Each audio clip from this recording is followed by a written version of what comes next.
मियाँ साहब, ये भी बड़ी तारीख की सितम ज़रीफ़ी है। अगर आप देखें तो इस वक्त सऊदी अरब में जो है रूस और अमेरिका के दरमियान मुज़ाकरात यूक्रेन पे हो रहे हैं। मैं थोड़ी सी ज़रा इसकी बैकग्राउंड आपको बता दूं कि ये जनाब जो मखौलिए हैं, कॉमेडियन जो सदर बन गए, वहाँ एक हादसाती फिक्र थे, बड़ा मज़ा ले रहे थे, बड़े पैसे आ रहे थे। अब एक तरफ इनका कोई बहुत बड़ा इलाका रूस ने ले लिया, फिर इनके इंफ्रास्ट्रक्चर को तबाह कर, ये वही यूक्रेन है जहाँ चेरनोबिल भी है, जहाँ दुनिया के पहले 2-3 बड़े एटमी रिएक्टर बने थे। वहाँ हादसा भी हुआ था, आपको याद है, बड़ा अफसोसनाक हादसा हुआ था, मगर यहाँ पे बेशुमार तरक्की हुई। और फिर वही बम जो मास्को, जिस मास्को ने इसको तरक्की दी थी, अपने बमों से ही इसके इंफ्रास्ट्रक्चर को तबाह कर दिया। और अब मासूफ खड़े हैं चौक में, देख रहे हैं कि क्या करें। क्योंकि मैं आपको याद होगा, हिलरी क्लिंटन ने एक दफ़ा कहा था कि हमने जो है कोल्ड वार में पाकिस्तान को जो है इस तरह इस्तेमाल करके छोड़ दिया। उसके बाद हमने अपने सबक सीखे या नहीं, हमें सीख तो लेने चाहिए। अब वो खड़ा है, अब वो ही is a lifeless pawn on the chess board of the world. And उसकी जो डेस्टिनी है, लोगों की जो नसीब है, तकदीर है जो यूक्रेन के लोगों की, वो दो बंदे बैठ के वहाँ पे डिसाइड कर रहे हैं। एक प्यूटन, वो एक डिक्टेटर ही कहेंगे हम या नहीं है, जिस तरह, चलो इलेक्ट्रो, खैर आजकल तो जमहूरियत का नाम नहीं लेना चाहिए जी। आगे बढ़ते हैं। तो अब ये मियाँ साहब आपको क्या लग रहा है, और फिर बाद में आते हैं इकोनॉमिक इशूज़ जो आ रहे हैं आलमी तौर पर। मियाँ साहब काजी साहब, एक आजकल पहले मैं एक ख़त का जिक्र कर लूँ क्योंकि ख़तों का मौसम है, और एक और ख़त जो है वो सामने आया है। पहले तो बानी पीटीआई ने आर्मी चीफ को खत लिखे, फिर ये तो ब्रेकिंग न्यूज़ होगी, चीफ जस्टिस को खत लिखा, फिर उन्होंने चीफ जस्टिस को भी लिखा। लेकिन आज एक और खत आया है। वो खत काबीना के इजलास में वज़ीर आज़म ने आगाह किया कि सऊदी अरब के वली अहद शहजादा मोहम्मद बिन सलमान ने उनको खत लिखा है, और वो खत जो है वो बड़ा प्यार भरा खत है और पाकिस्तान के लिए बड़ा अच्छा खत है। और उसमें खुशखबरी ये है कि पाकिस्तान जो सऊदी अरब से खाम तेल और फिनिशिंग ऑयल जो है वो मंगवाता है पेट्रोल और डीजल की सूरत में, उसमें सऊदी अरब ने उधार तेल के हवाले से पाकिस्तान को $100 मिलियन माहाना के तौर पर एक साल के लिए एक फैसिलिटी दे दी है कि एक साल के लिए वो $100 मिलियन का माहाना उधार जो है वो तेल पाकिस्तान को जो है फराहम करेगा।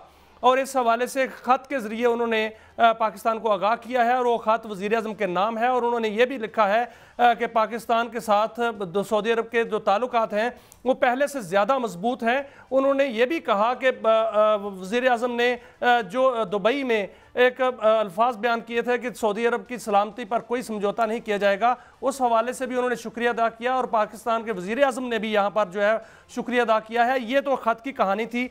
काजी साहब, आज सऊदी अरब के शहर रियाज में एक बड़ी बैठक हुई है, और वहाँ पर रूस और अमेरिका के वज़राए ख़ारजा और वफूद जो हैं वहाँ पर बैठे हैं यूक्रेन के मामले पे, और उसमें सऊदी अरब के वज़ीर ख़ारजा भी थे। लेकिन वहाँ पर हुआ क्या है? वहाँ पर यह हुआ है, जी मैं समझ गया, मेरी वहाँ पर हुआ यह है काजी साहब कि सऊदी अरब ने जी काजी साहब, वहां पर यह हुआ है कि वहां पर जो है वो यूक्रेन के मामले पर बात तो हुई, लेकिन यूक्रेन का वहां पर नुमाइंदा कोई नहीं था, जिस पर जो है यूरोप सरापा एहतजाज है। मैं आपसे सर सवाल करता हूं कि क्या यूरोप जो है वो इस मामले में अमेरिका के आमने सामने आ जाएगा? क्या यूरोप जो है वो अमेरिका के इत्तेहाद से निकल रहा है?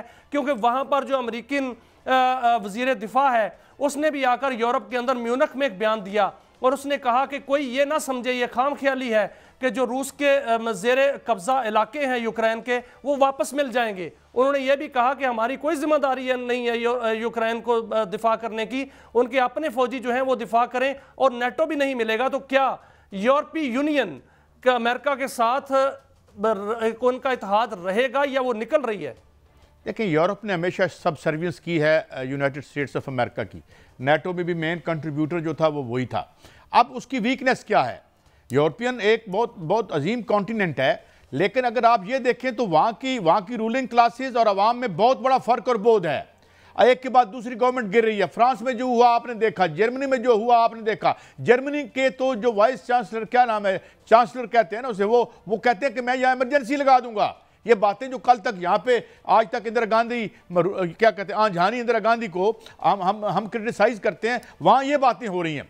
इसी तरीके से जो अवाम है इस वक्त बहुत ज़्यादा, और मैं इसके आपको मज़ाहिर बता दूँ, आपको याद है कि जितने बड़े गजा के मसले पर जितने बड़े वो निकली जो प्रोटेस्ट हुई वो यूरोप में हुई, और वो सिर्फ गजा के लिए नहीं थी, वो उनके अपने दुख भी थे जो वो दिखाने के लिए आए थे। तो इसलिए मेरे ख्याल में दूसरा मैं आपको एक और भी बता दूं ये बड़ी जल्दी ट्रंप साहब का बुखार भी उतर जाएगा।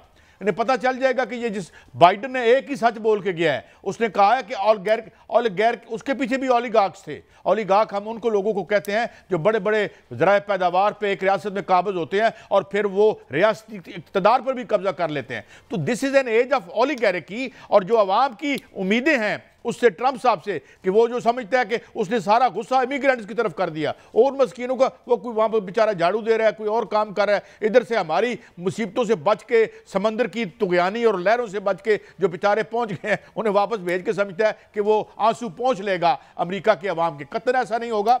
निज़ाम क्राइसिस में है। मेरी नजर में जो क्राइसिस है, देखें अभी। लेकिन कायद साहब, एक तरफ तो ट्रंप है, दूसरी जानब देखने में आया है कि जो मोदी साहब हैं, मोदी साहब जो हैं वो उन्होंने अमेरिका के दौरा भी किया है, हमारा हमसाया है, लेकिन इसके भी काम बड़े निराले हैं। मोदी जो है वो गरीबों के इतना खिलाफ है कि उनको मारता है, भूख देता है, वहाँ पर जो है वो ठीक ठाक किस्म के जो है वो तशद्दुद होता है वहाँ पर इंडिया के अंदर, और कश्मीर में भी तशद्दुद कर रहा है। लेकिन जब कोई बड़ी पार्टी आती है, जिस तरह कतरी अमीर आए हैं, तो वहाँ पर खुद लेने उनको चले जाते हैं।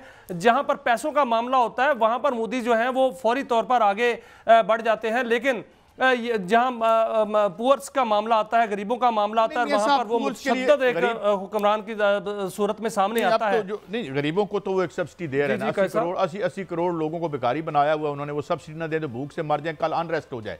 पहले मैं आपको एक बात बता दूं, हमारे कान खुल जाने चाहिए थे, हमें होश आ जाना चाहिए था। जिस दिन हम रोज तरक्की और बांग्लादेश की तरक्की की बात करते थे ना, फिर हमने वो सरकशी देखी, आंखों में खून उतरा हुआ देखा नौजवानों का। तो ये जो तरक्की है ना, ये कोई 5-7 बंदों की होती है। ये this model has been challenge in history. एक बात तो मैं आपको ये बता दूं। दूसरी बात ये कि ये जो है ना कि जी ट्रांजैक्शनल है। पहली बात जो हमारी नामुकम्मल रह गई थी, डॉक्टर खाकान उस टाइम कम था, वरना वो हमें एनलाइटन करते।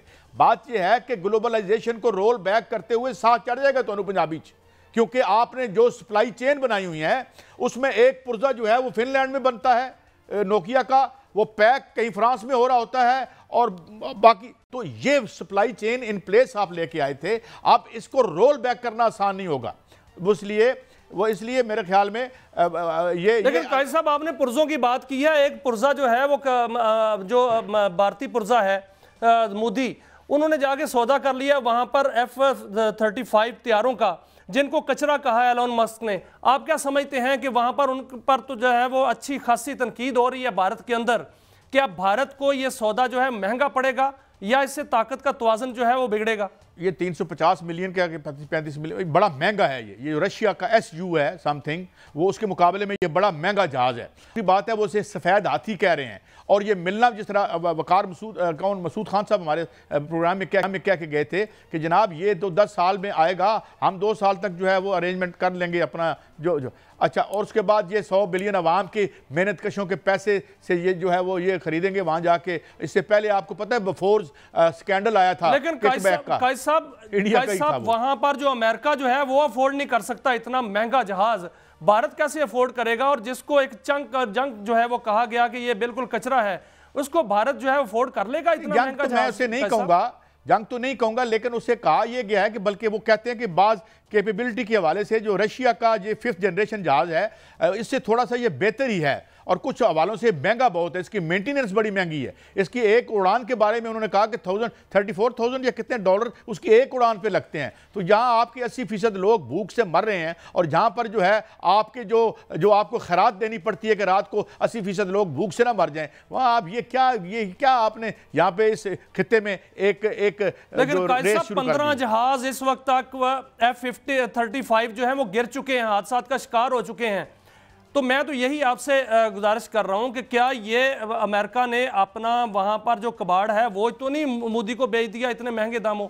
सर जी ये ना भी हो कबाड़, तो ये कबाड़ ही होता है। देखें ना, ये जो बेसिकली ये अभी यानी रिसेंटली मैं एक फिगर कोट करता हूँ, 18,000 गुना कीमतें बढ़ाई हैं अमेरिका और इन तमाम मुल्कों ने अपने इस असले की। फिर ये जंगें लगवाते हैं, इन्हें जंगें चाहिए होती हैं। यूक्रेन में जंग में क्यों हुआ, क्या हुआ? यूक्रेन की जंग में जितना माल जो है वो मिलिट्री इंडस्ट्रियल कॉम्प्लेक्स के पास गया, और जिसके हवाले से खबर आई थी कि ये बहुत सारा माल यहां से निकल के दुबई की रियल एस्टेट में भी गया था। तो इसलिए मेरे ख्याल में हमें जंगों की तरफ जाना चाहिए, भारत को भी जरा होश के नाखुन लेने चाहिए। और